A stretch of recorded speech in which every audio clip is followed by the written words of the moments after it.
వ్యవసాయాన్ని నువ్వు స్టాప్ చేయలేవుగా. వ్యవసాయాన్ని నేను వ్యవసాయం మీరు స్టాప్ చేసినా కానీ జనాలకి ఫుడ్ కావాలిగా, ఫుడ్ కావాలి మరి. అది కూడా ఇప్పుడు జనాలను కూడా మనం ఆలోచించుకోవాలిగా. ఎన్ని రోజులు చేస్తావు వ్యవసాయం? నేనే ఉన్నా, మా నాన్న చేస్తూనే ఉన్నాడు, నేను చూస్తూనే ఉన్నా.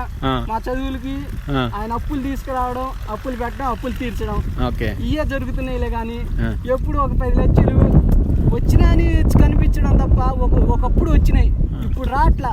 ఆ పని వద్దు నాన్న, ఇంకోటి ఏదైనా మనం ఆలోచిస్తాము, డైరీ ఫార్మ్స్ లాగా లేకపోతే ఏదో ఒకటి చూద్దామని బిజినెస్ టైప్లో చెప్తుంటే ఇప్పుడే ఎందుకులే తర్వాత చూద్దాంలే ఉంటుండే మా నాన్న. ఇప్పుడు అదే ఇప్పుడు ఈ వ్యవసాయాన్ని మనం బిజినెస్ లా చేస్తే బాగుంటుందేమో. వ్యవసాయాన్ని బిజినెస్ రూపంలో, ఎట్లా బిజినెస్ లాగా అంటే ప్రతిదీ క్యాలిక్యులేషన్స్, ప్రతిదీ ఒక ప్రొఫెషనల్ వే, ఒక టెక్నికల్ వాల్యూస్తోనే అలా చేయాలంటే మనకి ఫస్ట్ దాని మీద అవగాహన ఉండాలా.